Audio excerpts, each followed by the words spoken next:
mandeha hoaiza zany nareo ty. Pile lesy fa tsy mandeha tsony ty izy jerentsika film raha rifa. Hay hijery film. Taty vidianako azy.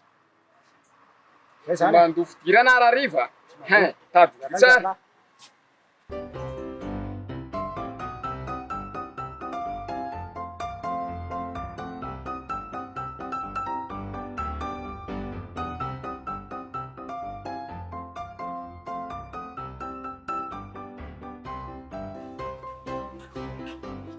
Ona inona ny ramsa?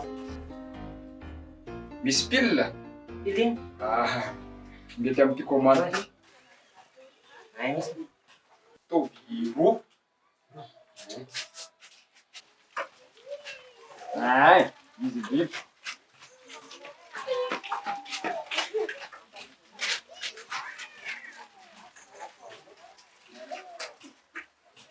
Okey.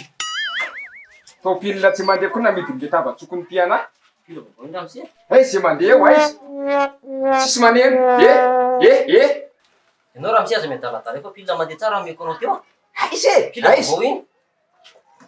Misy feo an'izao zany. Sa sofinao tsy maheno. Avy ireny no volako fa pile tsy mandeha ty. Tsisy ho fetsifetsenao mihitsy aho. Sa ianao tsy maheno. Moranga ty sao dia mba adala re anao. Ty zavatra anao ty misy tele ty vao mandeha. Fa tsy mandeha am'izao zany eo. Maranga ty mieritreritra. Tokoa moa. Ka iny telefônina ka hoe tsindriana am-piatahana batterie dia mandeha. Marina kay. Ka ianao tsy niteny tamin'ny voalohany.